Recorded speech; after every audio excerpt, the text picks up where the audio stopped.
I remember the first person I asked about God was my mom, when I was about 5. And she basically told me, God's everywhere. You can't look anywhere where God's not at, God's everywhere kind of thing, And I was like, oh, okay, So God's everywhere, And then shortly after that, we ran out of gas. The gas got shut off because he didn't pay it, And I was like, oh, I'll just pray to God, I'll just pray. So I prayed, I'm pretty sure that was one of my first prayers I ever said. And I was like, hey, God, we need some gas.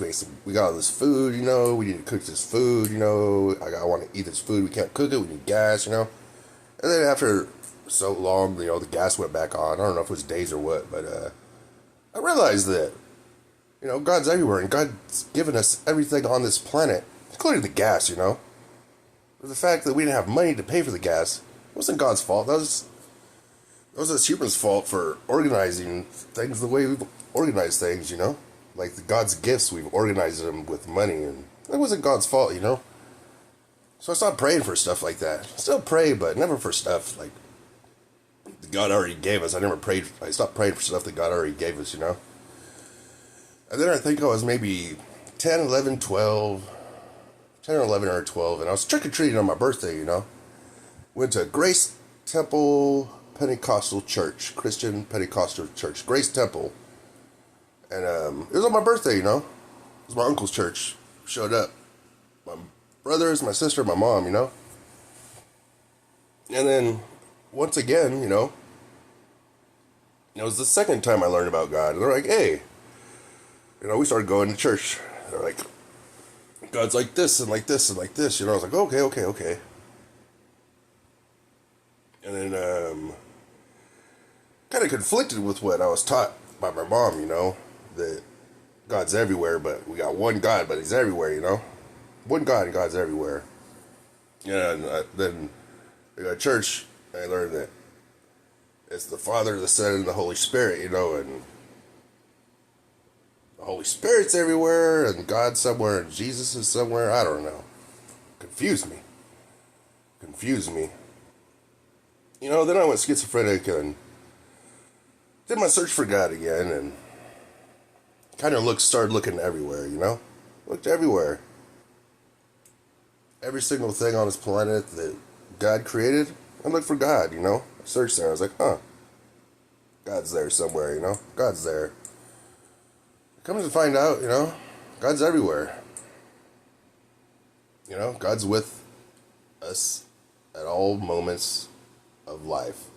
Our entire day of life, God has been with us before it even started, because destiny, and they basically willed this reality into existence with destiny as a factor, They've been with us the whole time, and they're gonna be with us the whole time, and that's just the fact, That's just the fact of the matter.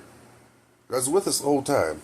God's with me right now, I was going to the bathroom a little while ago, wiped my butt. God was there with me, God's always with us. Always. And the thing is, I could sit here and use words like God, I could say Allah, I could say Jehovah, I could say Yahweh, I could say Om, I could say all these names for God.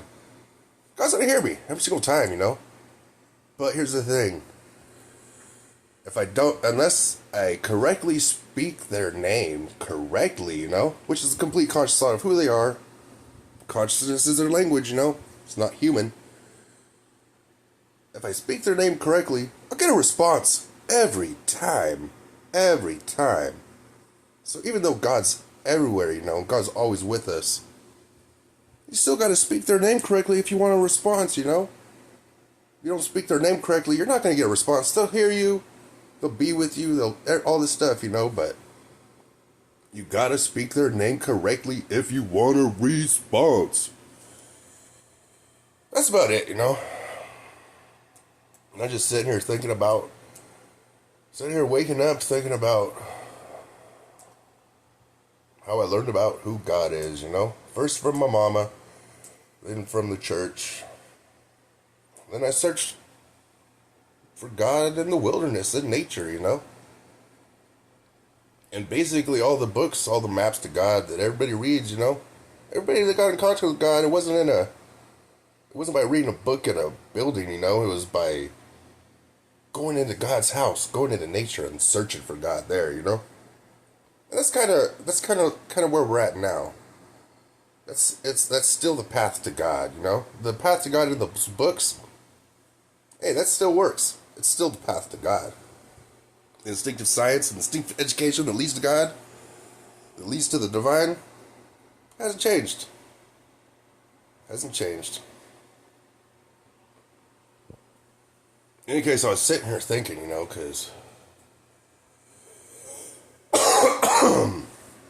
I know how crazy people are, you know, especially in the Christian community, and sitting here thinking, you know, should I upload these videos? Should I upload these videos? Especially the cross one, you know, because it teaches you how to meditate and access your mind, but it also exposes the cross as an idol, you know?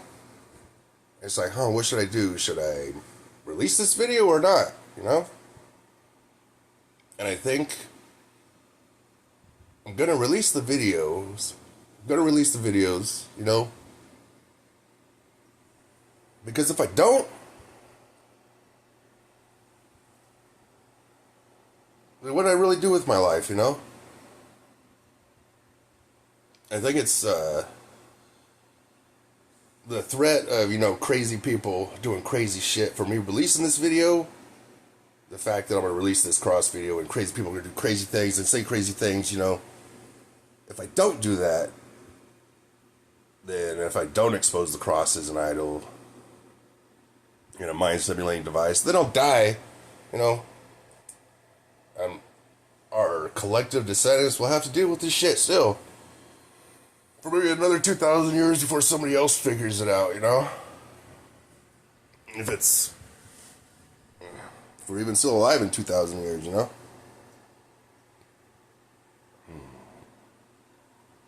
Yep. The path to God has always been a path.